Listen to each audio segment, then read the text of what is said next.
Mukhang may himalang mangyayari sa Lakers bago pumasok sa playoffs dahil si Luka mukhang mapapaaga ang balik sa LA. Sumailalim siya sa multiple injection procedure sa Spain para nga makabalik agad. Sa report naman ngayon na lumabas, tapos na yung 3 session na treatment niya sa Spain at possible bumalik na yan sa LA. Sa report, i-re-evaluate siya sa Lakers kapag nakita na okay ang healing at kaya nga raw ng katawan nitong si Luka maglaro. Pwede nga raw magsimula na yan ng light on workouts tulad ng shooting drills o control movement. Kaya kung makikita nga raw na magiging maganda yung kondisyon at resulta ng treatment ni Luka, possible makabalik agad yan. Yan yung posibilidad na maging good news sa first round ng playoffs dahil meron pa silang 5 days bago magsimula ang first game sa April 19 mga pare koy.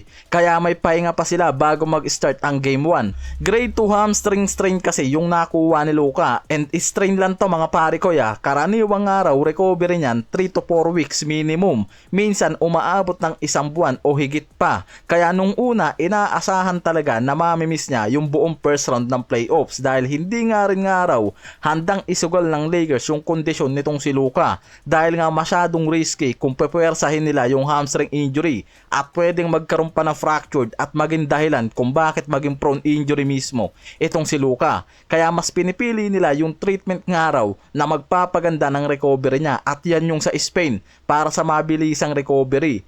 Pero hindi sigurado yan kailangan pa nilang i-check kung magiging magandang araw ang kondisyon niya. Kaya may rehab pa na gagawin yan ngayon dito sa LA. Makakasama siya sa first round pero nasa bench pa. Kung magiging healthy at magiging maayos yung kondisyon niya, possible 1 to 3 games ng series makabalik nga raw itong si Luka. Hanggat hindi pa natatapos ang recovery window, kailangan nga raw bantayan yan. Pero may small chance nga raw talaga na makabalik siya sa series. Mas okay na yan kumpara sa unang report na buong first round siya wala Malaking factor ang injury ngayon sa series ng Lakers. Walang Luka at Austin Reeves. At yan yung nakikitang malaking advantage para sa Houston Rockets. Kaya based sa mga analyst, kailangan ng Lakers makasurvive at least 1 to 3 games para mapahaba yung series nila.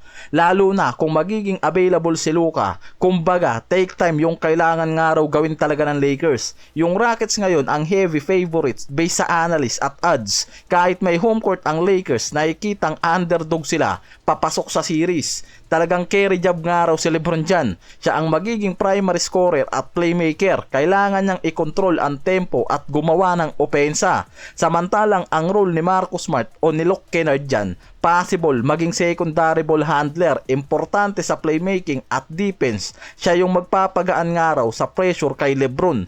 Ang Lakers number 1 ngayon sa field goal. Sa paint halos umaabot sila sa 63%. Ito yung best chance nga raw nila para makagawa ng easy points at makasabay sa team offense kontra dito sa Houston Rockets. Habang wala kasi si Luka at Reeves, halos nawala ang 14 assists per game sa Lakers at 50 points per game. Kulang sila sa scoring option kaya heavy reliance kay LeBron lalo na sa edad nga raw nito, yan din yung doubt. At si Hachimura lang yung magiging second option na hindi umaabot sa 30 plus points per game.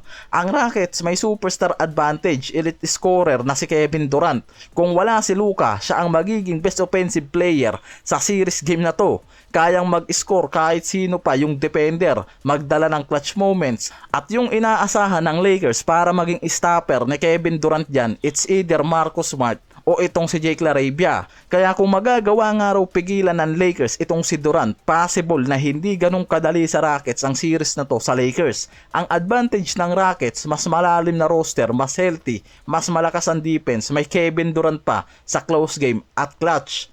Samantalang parang hindi nga raw nagsising in pa kay Ayton ang playoffs na mangyayari sa kanila. At makakatapat nila sa first round ang Houston Rockets Sa isang video interview sa ESPN, tinanong si Ayton tungkol sa matchup nila sa Rockets at ka-matchup niya dyan si Alperen Sengun sa starter. Pero ang naging reaction nga raw dyan ni Ayton parang hindi niya pa alam o hindi pa niya na-check ang playoffs bracket. Sinabi niya na nagtaka siya kung paano nga raw nalaman agad ng reporter at sinabi niyang hindi niya pa tinitignan ang matchup. Nagbiro pa yan na parang sinira nga raw ng reporter yung surprise nila sa playoffs. Parang hindi pa talaga totally nagsising in kay Ayton yung magiging laro nila sa first round playoffs at makakatapat nila ang Rockets. Sa stats, hindi naman nagkakalayo itong si Ayton at Sengun. Si Ayton may 14 points, 8 rebounds, 0.9 blocks per game. Samantalang si Sengun merong 14 points, 9 rebounds, 3.9 assists. Halos may 4 assists per game yan